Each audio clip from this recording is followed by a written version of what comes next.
Hello everyone, welcome on GK with Gauravanshi classes पर। Sorry for Saturday में मैं class नहीं ले पाई बिकॉज़ मेरे रिलेशन में एक भैया हैं मेरे ही, वो उनका निधन हो गया इस वजह से, तो इसलिए मैं क्लास नहीं ले पाई। बट कोई नहीं, आज हम फिर से अपनी कंटिन्यू करते हैं क्लास। जैसा कि मैंने आपको बताया था लास्ट टाइम कि हम ह्यूमन एक्सक्रीटरी सिस्टम मतलब मानव उत्सर्जन तंत्र पढ़ेंगे। ठीक है, मानव उत्सर्जन तंत्र के बारे में पढ़ेंगे। मानव उत्सर्जन तंत्र होता क्या है? मानव उत्सर्जन तंत्र है हमारा मतलब नाइट्रोजनी अपशिष्ट को बाहर निकालता है। ठीक है, नाइट्रोजनी अपशिष्ट को शरीर से बाहर निकालता है। शरीर से बाहर निकालने की जो ये क्रिया होती है नाइट्रोजनी अपशिष्टों को, यही क्या कहलाती है? यही उत्सर्जन कहलाती है। ठीक है ना। और ये दो प्रकार से होती है, एक बाह्य और एक अंतःस्रोत द्वारा। बाह्य मतलब भोजन तथा अन्य रूप में ली जाने वाली प्रोटीन द्वारा, और अंतः मतलब न्यूक्लिक एसिड के रूप में ली जाने वाली प्रोटीन, न्यूक्लिक एसिड के रूप में। ठीक है, इन नाइट्रोजनी अपशिष्टों को हम फिर 3 भाग में पढ़ते हैं। ठीक है, तो हम स्टार्ट करते हैं अपना नाइट्रोजनी अपशिष्ट, नाइट्रोजनी उत्सर्जन तंत्र। ठीक है, जैसे कि ये, ठीक है, मैं बता रही हूँ आपको इसके बारे में। मतलब क्या है कि उत्सर्जन क्या होता है? नाइट्रोजनी अपशिष्टों को बाहर निकालने की क्रिया होती है। क्या? नाइट्रोजनी उत्सर्जन अपशिष्टों को बाहर निकालने की क्रिया होती है, यही उत्सर्जन कहलाती है। हमारे शरीर में यह नाइट्रोजनी अपशिष्ट दो प्रकार से बन सकते हैं, एक बाह्य और एक अंतःस्रोत। बाह्य स्रोत में क्या है? भोजन तथा अन्य रूप में ली जाने वाली प्रोटीन द्वारा। अंतःस्रोत में क्या है? न्यूक्लिक एसिड के रूप में ली जाने न्यूक्लिक एसिड के रूप में। ठीक है, अब इन नाइट्रोजनी अपशिष्टों को हम 3 भाग में पढ़ते हैं। ठीक है, 3 रूप में पढ़ते हैं, जैसे कि अमोनिया के रूप में, यूरिया के रूप में। फर्स्ट ऑफ ऑल हम पढ़ते हैं अमोनिया के रूप में। ठीक है, अमोनिया के रूप में। अमोनिया के रूप में क्या है कि वे सभी जीव जो नाइट्रोजनी अपशिष्टों को अमोनिया के रूप में उत्सर्जित करते हैं, अमीनोटैलिक कहलाते हैं। क्या कहलाते हैं? एमिनोटैलिक कहलाते हैं। किसके रूप में? ये अमोनिया के रूप में पढ़ रहे हैं हम। फर्स्ट ऑफ ऑल वे सभी जीव जो नाइट्रोजनी अपशिष्टों को अमोनिया के रूप में उत्सर्जित करते हैं, ठीक है, अमीनोटैलिक कहलाते हैं। अमोनिया के रूप में उत्सर्जन के लिए बहुत अधिक जल की आवश्यकता होती है। ठीक है, तथा अमोनिया अत्यधिक विषाक्त होता है, मतलब टॉक्सिक होता है, तो यह जल में घुलनशील होता है। यह जल में घुलनशील होता है। ठीक है ना। तो अमोनिया के रूप में उत्सर्जन करने के लिए बहुत अधिक जल की आवश्यकता होती है। अमोनिया अत्यधिक टॉक्सिक मतलब विषाक्त होता है, यह जल में घुलनशील होता है। एग्जाम्पल में अगर हम देखें तो जैसे हाइड्रा, अमीबा, या अमीबा और हाइड्रा आपके त्वचा द्वारा उत्सर्जन करते हैं। ठीक है, केंचुआ और टैडपोल आपका मूत्र द्वारा। ठीक है, एक होती है आपकी बोनीफिश। बोनीफिश क्या होती है? ये अमोनिया को अमोनियम आयन के रूप में मतलब निष्क्रिय करती है। ठीक है ना, शरीर के बाहर। तो फर्स्ट हमने क्या देखा? फर्स्ट हमने देखा अमोनिया के रूप में। किसके रूप में? अमोनिया के रूप में। ठीक है, अमोनिया के रूप में। ठीक है, इसमें हमने क्या देखा कि वे सभी जीव जो नाइट्रोजनी अपशिष्टों को अमोनिया के रूप में उत्सर्जित करते हैं, अमीनोटैलिक कहलाते हैं। अमोनिया के रूप में उत्सर्जन के लिए बहुत अधिक जल की आवश्यकता होती है, तो अमोनिया अत्यधिक विषाक्त होता है या जल में घुलनशील होता है। इसके एग्जाम्पल हमने क्या देखे? इसके एग्जाम्पल हमने देखे अमीबा और हाइड्रा।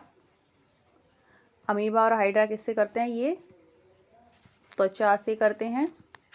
ठीक है, ये त्वचा से करते हैं। केंचुआ या टैडपोल ये मूत्र द्वारा करते हैं। ठीक है, और बोनीफिश क्या है? अमोनिया को अमोनियम अमीनो के आयन के रूप में करती है। ठीक है, नेक्स्ट हम देखते हैं। अब यहाँ पे हम देखेंगे आपका यूरिया के रूप में। किसके रूप में? यूरिया के रूप में। ठीक है, यूरिया के रूप में। सेकंड, ये है आपका सेकंड, यूरिया के रूप में। ठीक है, यह क्या होता है? ये अमोनिया से कम विषाक्त होता है, मतलब उससे कम टॉक्सिक होता है, और यूरिया को शरीर में अधिक समय के लिए संचयित किया जाता है तथा इसके उत्सर्जन के लिए कम जल की आवश्यकता होती है। दोबारा से सुनिए, यह अमोनिया से कम विषाक्त होता है और यूरिया को शरीर में अत्यधिक समय के लिए संचित किया जाता है तथा इसके उत्सर्जन के लिए कम जल की आवश्यकता होती है। यूरिया का निर्माण यकृत में ऑर्थिन चक्र द्वारा होता है। कौन से चक्र द्वारा? ऑर्थिन चक्र द्वारा। इसे हैंसलेट चक्र भी कहा जाता है। इसे क्रेड हैंसलेट क्रेन हैंसलेट चक्र भी कहा जाता है। कौन सा? क्रेन हैंसलेट चक्र भी कहा जाता है। ठीक है, जैसे कि मैं किसकी आपको यहाँ रिएक्शन बताती हूँ, जैसे कि NH3 प्लस CO2,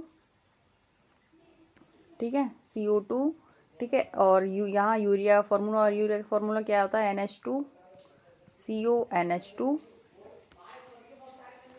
ठीक है, NH2 प्लस H2O, क्या है?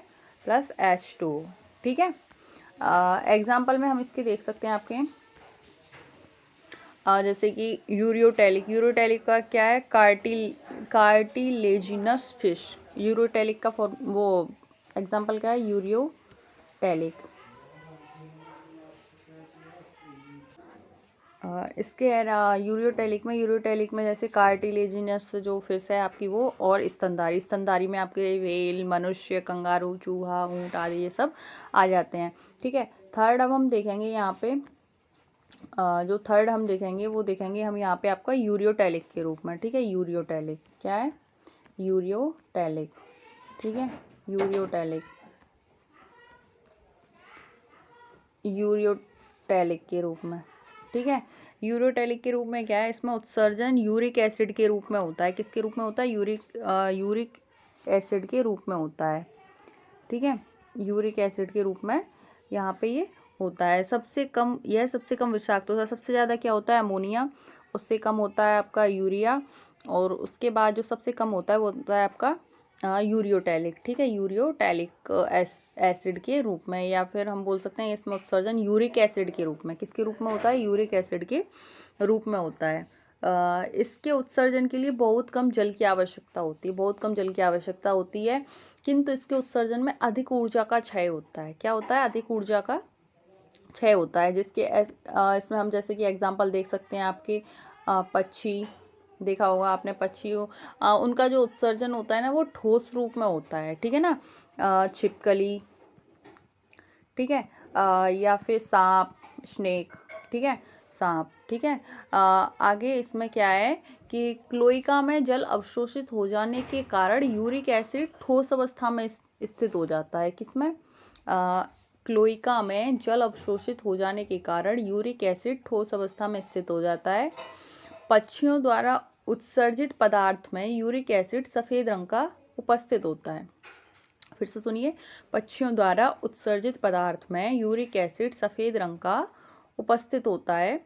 मनुष्य में यूरिक एसिड प्यूरिन नाइट्रोजन क्षार के टूटने से बनता है। किससे बनता है?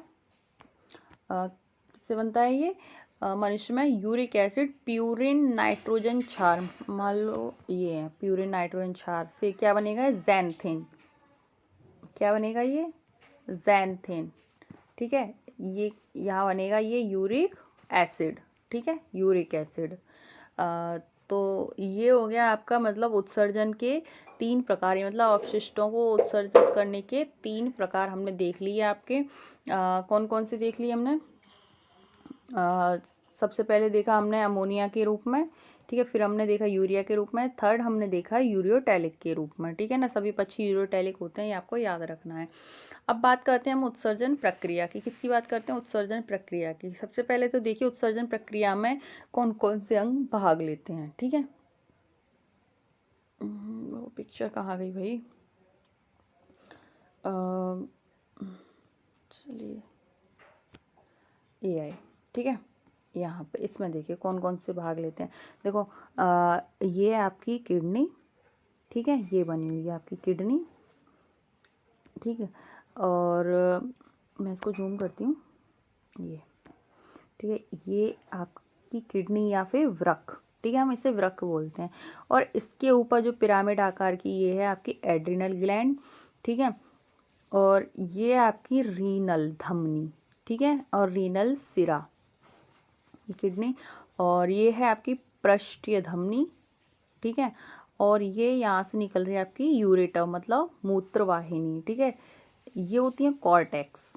क्या है ये? कॉर्टेक्स। ये मतलब एक तरफ किडनी का अंदर वाला भाग दिखाया है आपको, मेड्यूला, ये जो आपको दिख रहा है मेड्यूला, ठीक है, ये है पेल्विस, ये अंदर आपको ये दिख रही है, ये पेल्विस, ठीक है, और ये पश्च महाशिरा, ठीक है, पश्च महाशिरा। धमनी में कैसा रक्त बहता है और शिराओं में कैसा, ठीक है, और उसकी अपवाद क्या है। अच्छा इसका ये और देख लो आप, ये देखो ये है आपका यूरिनरी ब्लैडर मतलब मूत्राशय, और ये मूत्रांध्र यूरेथ्रा, ठीक है, यूरेथ्रा। चलिए तो आप लिख लीजिए इसकी में कि कौन कौन से भाग लेते हैं। मैं 1 मिनट यहीं रखती हूँ और बोलती हूँ।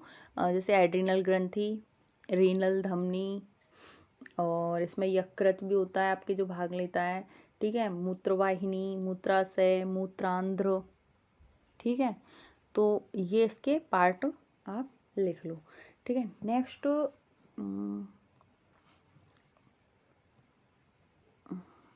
ये इसकी मैंने एक और पिक्चर ऐड की है यहाँ पे, कहाँ गई भाई, चलो नहीं की, कोई भी नहीं, हम यहाँ देखते हैं, ठीक है। यहाँ पे मैं एक पिक्चर ऐड करके आपको दिखाती हूँ। मतलब उसमें हम पूरी किडनी को देखेंगे, ठीक है। किसको देखेंगे हम, किडनी को देखेंगे यहाँ पे, ठीक, किडनी, ये देखिए, ये देखिए आपकी किडनी, ठीक है, अंदर वाला भाग, ठीक है। ये जैसे मैंने बताया देखो, ये मध्यांश पिरामिड बोलते हैं इनको, ये आपको जो ये दिख रहे हैं, ठीक है, ये कैल्किस होता है, कैलिक्स, ठीक है, ये कैलिक्स होता है, ठीक है। ये वृक्क धमनी है, ठीक है, और ये वृक्क शिरा है। धमनी में शुद्ध रक्त और शिरा में अशुद्ध रक्त। इसके अपवाद क्या है, ये देखो, वृक्क पेल्विस, ठीक है, और ये आपकी मूत्र वाहिनी, ठीक है, ये वर्तनी वृक्क स्तंभ, ठीक है, और ये नेक्स्ट ये देखिए वल्कुट, क्या है ये, वल्कुट, वृक्क वल्कुट मतलब रीनल कॉर्टेक्स, कॉर्टेक्स बोलते हैं वल्कुट को, क्या बोलते हैं, कॉर्टेक्स, ठीक है। और ये इसके ऊपर जो ये मेम्ब्रेन, इसको बोलते हैं वृक्क आवरण, वृक्क के ऊपर है तो ये क्या हुई, वृक्क आवरण। आप बना लेना पिक्चर्स इसकी, ठीक है, वृक्क आवरण।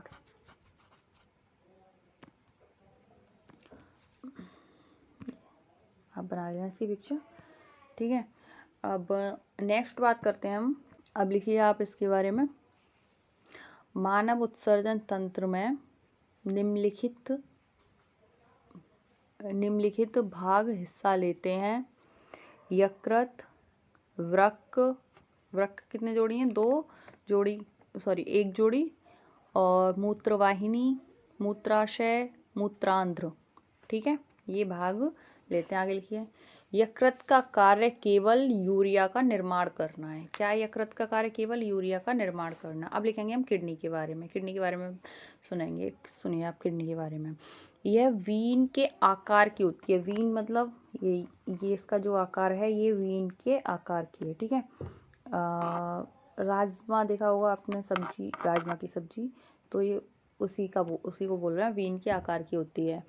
दाईं किडनी बाईं किडनी की अपेक्षा नीचे की तरफ होती है। अच्छा आप इसमें एक चीज़ और देख लीजिए, कहाँ गई पिक्चर, मैं इसमें दिखाती हूँ आपको, ये देखिए, ये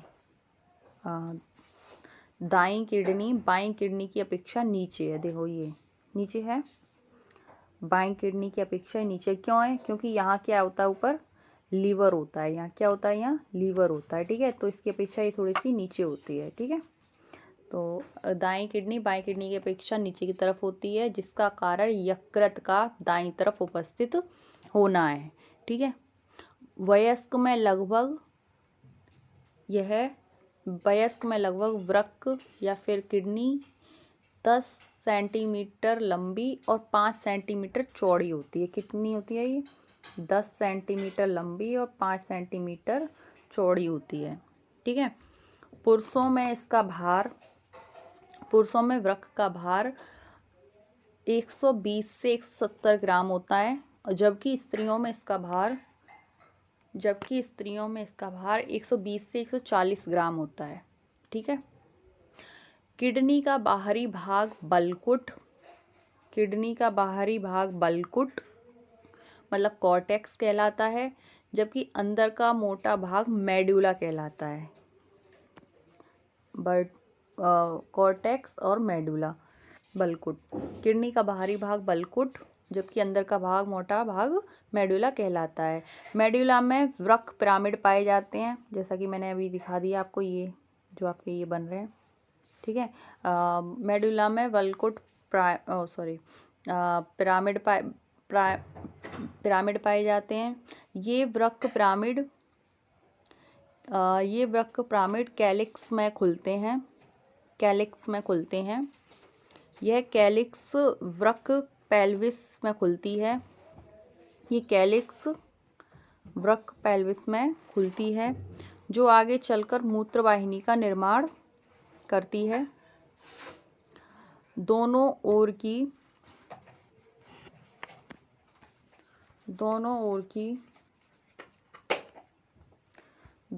की मूत्रवाहिनी मिलकर मूत्राशय में खुलती हैं। दोनों ओर की मूत्रवाहिनी मिलकर मूत्राशय में खुलती हैं, जिसमें उपस्थित मूत्रमार्ग द्वारा मूत्र का उत्सर्जन किया जाता है, ठीक है। किडनी का बाहरी भाग बलकुट कॉर्टेक्स होता है, अंदर का भाग मेडुला होता है, जिसमें वृक्क पिरामिड होते हैं। ये वृक्क पिरामिड कैलिक्स में खुलते हैं और कैलिक्स वृक्क पेल्विस में खुलती हैं, जो आगे चलकर मूत्रवाहिनी का निर्माण करती हैं और दोनों ओर मूत्रवाहिनी मिलकर मूत्राशय में खुलती हैं और उपस्थित मूत्रमार्ग द्वारा मूत्र का उत्सर्जन किया जाता है, ठीक है। आगे हम बात करेंगे नेफ्रॉन। किसके बारे में? नेफ्रॉन के बारे में, ठीक है। नेफ्रॉन इसकी आई थिंक नेफ्रॉन मैं यहाँ पे पिक्चर ऐड करती हूँ नेफ्रॉन की, ठीक है। उसके बाद उसके बारे में आप लिखना।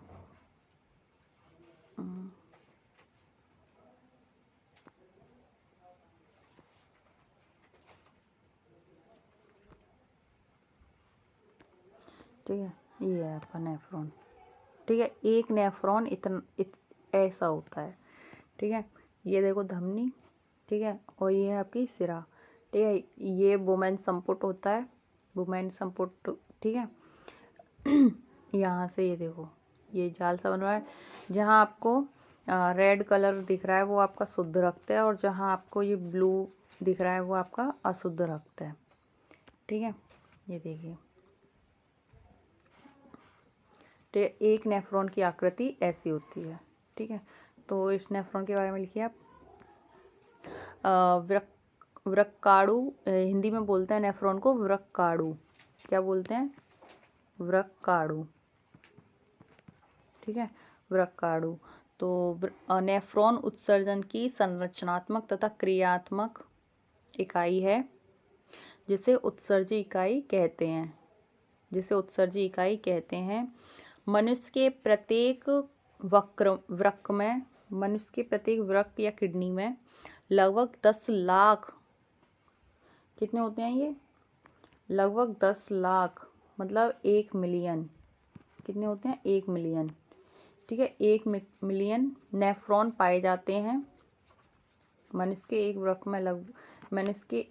में लगभग 10 लाख नेफ्रॉन पाए जाते हैं। इस तरीके के ये 10 लाख होते हैं, ठीक है।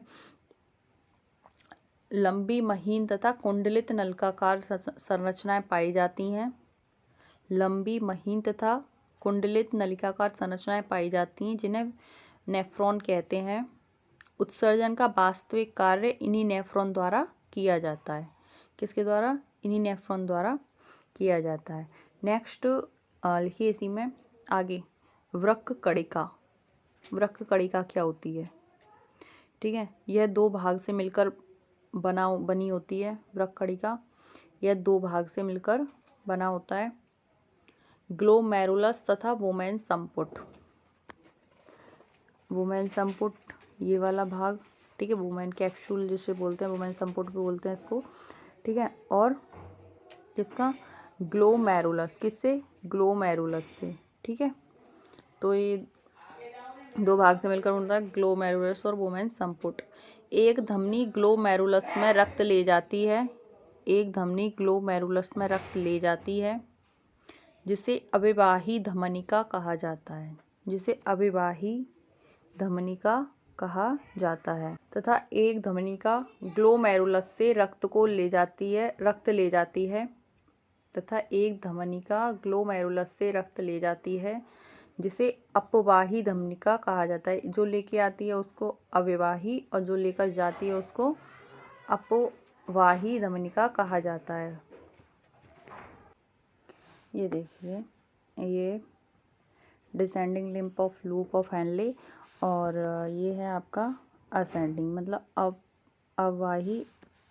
अविवाही और अपवाही धमनिका। ठीक है, तो और ये आपका ग्लोमेरुलस और वुमेन कैप्सूल या वुमेन संपुट इसको बोलते हैं। ठीक है, तो इस क्या करती है, ये एक धमनिका आपका ब्लड लाने का और एक ब्लड ले जाने का कार्य करती है। ठीक है ना। वुमेन संपुट कप के आकार का होता है, ये कप के आकार का होता है, यह आकार की संरचना है जिसमें ग्लोमेरुलस रक्त को छानने का कार्य करता है। क्या करता है, ये रक्त को छानने का कार्य करता है। ठीक है, तो ये हो गया आपका वृक्क कणिका। ठीक है, नेक्स्ट अब हम लिखते हैं नलिका, डक्ट्स। ठीक है, नलिका, वुमेन संपुट से एक नलिका निकलती है, वुमेन संपुट से एक नलिका निकलती है जो आगे चलकर यू आकार की संरचना बनाती है, जो आगे चलकर यू आकार की संरचना बनाती है जिसे हैनले लूप कहा जाता है। क्या कहा जाता है, हैनले लूप कहा जाता है या लूप ऑफ हैनले कहा जाता है। ये इस तरीके से, ठीक है, ये हैनले लूप कहा जाता है या लूप ऑफ हैनले कहा जाता है। ठीक है, जो आगे चलकर रीनल पेल्विस में खुलती है, जो आगे चलकर रीनल पेल्विस में खुलती है। किस में खुलती है, ये रीनल पेल्विस में खुलती है, ये रीनल पेल्विस, देखिए रीनल पेल्विस में ये खुलती है। ठीक है, जहाँ से मूत्र को मूत्रवाहिनी द्वारा मूत्राशय में लाया जाता है, जहाँ से मूत्र को मूत्रवाहिनी द्वारा मूत्राशय में लाया जाता है। ठीक है, और नेक्स्ट बात करते हैं अब हम उत्सर्जन की कार्य की है या कार्य की या उत्सर्जन की कार्य की। इसमें 2 चरण होते हैं। कितने होते हैं इसमें, 2 चरण होते हैं। ठीक है, अमीनोहरण, ठीक है, क्या होता है अमीनोहरण और गुच्छ निस्पंदन। ठीक है, अमीनोहरण में क्या होता है, यह सभी जीवित कोशिकाओं मुख्यतः यह सभी जीवित कोशिकाओं में होता है। इस क्रिया के अंतर्गत आवश्यकता से अधिक प्रोटीन, इस क्रिया के अंतर्गत आवश्यकता से अधिक प्रोटीन के अमीनो समूह से अमोनिया का निर्माण होता है। किससे होता है, अमीनो समूह से अमोनिया का निर्माण होता है। ठीक है, अमीनो समूह से अमोनिया का निर्माण होता है। इस अमोनिया द्वारा अमोनिया के 2 अणु मिलकर एक अणु कार्बन डाइऑक्साइड के साथ मिलकर, इस अमोनिया द्वारा अमोनिया के 2 अणु मिलकर एक अणु कार्बन डाइऑक्साइड के साथ मिलकर यूरिया का निर्माण करते हैं। अमोनिया से यूरिया का बनना ऑर्थिन चक्र कहलाता है, ऑर्थिन साइकिल। क्या कहलाता है, ऑर्थिन साइकिल या ऑर्थिन चक्र कहलाता है, जिसे क्रैब हैंस चक्र भी कहते हैं। क्या कहते हैं, जिसे क्रैब हैंस चक्र भी कहते हैं। अब आगे हम बात करेंगे मूत्र निर्माण विधि कैसे होती है। मूत्र निर्माण विधि होती है आपकी, मूत्र निर्माण में 3 चरण होते हैं। सबसे पहला होता है ग्लोमेरुलर फिल्ट्रेशन, एक होता है रीऑब्जर्वेशन और लास्ट होता है आपका सिक्रिएशन। ठीक है, मतलब पहला होगा गुच्छ निस्पंदन। ठीक है, ये ग्लोमेरुलस का मतलब गुच्छ, मतलब ये गुच्छा यहाँ एक तरीके से वुमेन संपुट में ये गुच्छ की तरह रहता है। जैसे अब इसी में हम बात करेंगे आगे, मूत्र निर्माण विधि में 3 पार्ट्स होते हैं, गुच्छ निस्पंदन, पुनर्अवशोषण और स्त्रवण मतलब सिक्रिएशन। ठीक है, गुच्छ निस्पंदन क्या होता है, ग्लोमेरुलस कोशिका गुच्छ द्वारा रक्त का निस्पंदन गुच्छीय निस्पंदन कहलाता है। ठीक है, गुच्छीय निस्पंदन कहलाता है। वृक्क द्वारा प्रतिदिन 180 लीटर रक्त का निस्पंदन किया जाता है।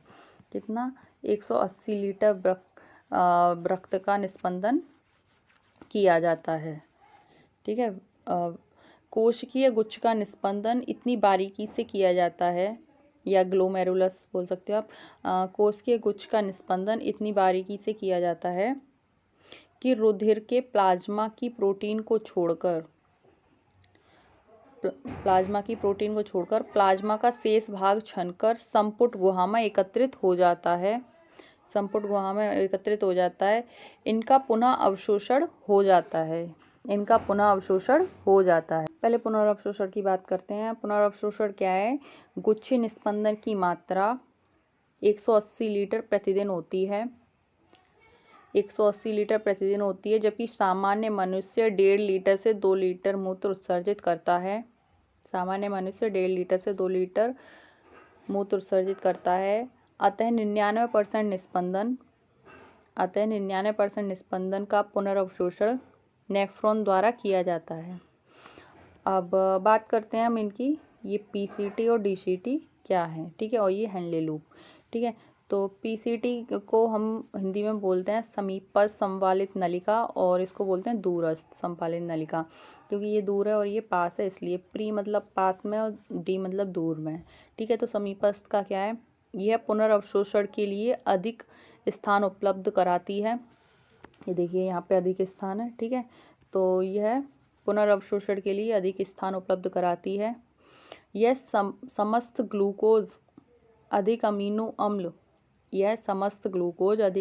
अम्ल, विटामिन सी, लगभग 70% सोडियम आयन, 75% पोटेशियम आयन तथा 70% जल का पुनर्अवशोषण इसी भाग में होता है। नेक्स्ट लिखिए आप हेनले लूप। ठीक है, लूप ऑफ हेनले या हेनले लूप। ठीक है, इस भाग में न्यूनतम पुनर्अवशोषण होता है, क्योंकि ये यहीं से मुड़ता है, आपको ये दिख रहा है। ठीक है, इस भाग में न्यूनतम पुनर्अवशोषण होता है। इसका मुख्य कार्य मूत्र का सांद्रण है। हेनले लूप की आरोही भुजा जल के लिए अपारगम्य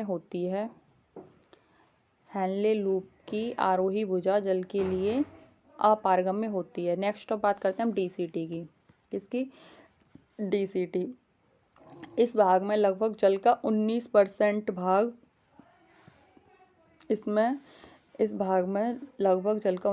भाग पुनर्अवशोषण होता है।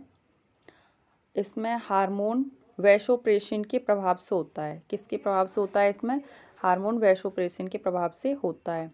अब हम लास्ट बात करेंगे सेक्रिएशन मतलब स्रावण। ठीक है, स्रावण द्वारा कुछ पदार्थ जैसे potassium ion, hydrogen ion, ammonium ion,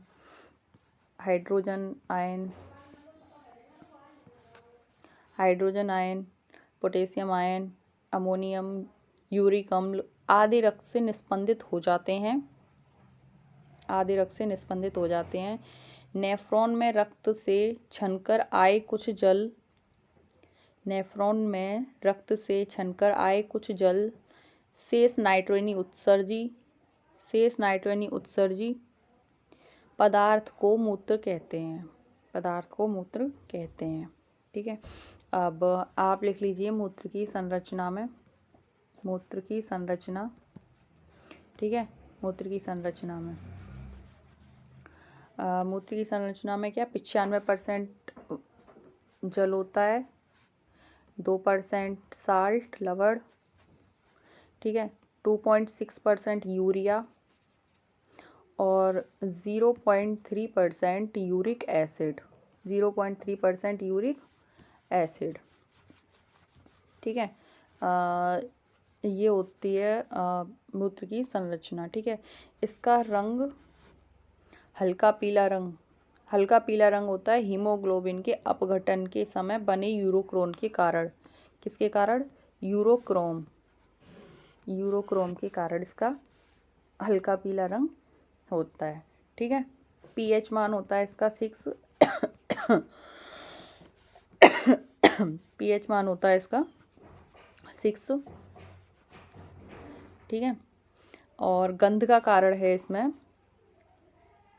गंध का कारण है यूरिया का कुछ समय बाद अमोनिया में परिवर्तन, जीवाणुओं द्वारा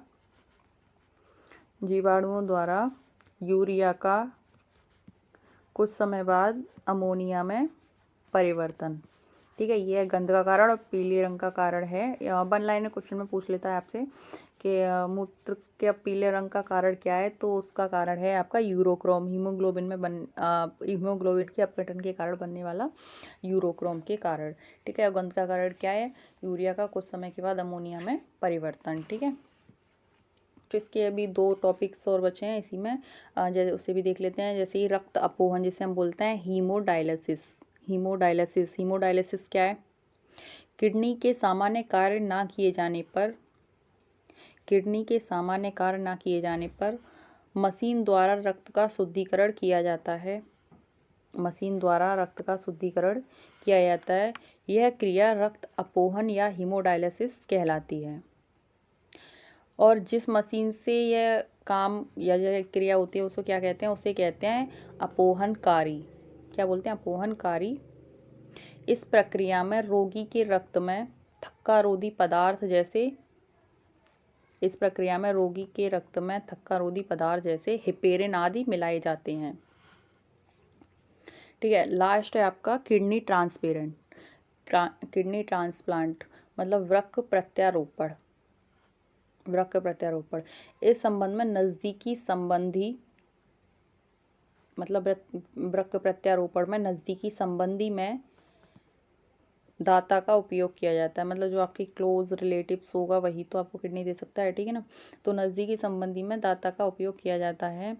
मनुष्य के एक वृक्क की उपस्थिति में जीवित भी रह सकता है, एक किडनी पे भी वह जिंदा रह सकता है, ठीक है, उपस्थित रह सकता है। किडनी में पथरी, कैल्शियम ऑक्सलेट, यूरिक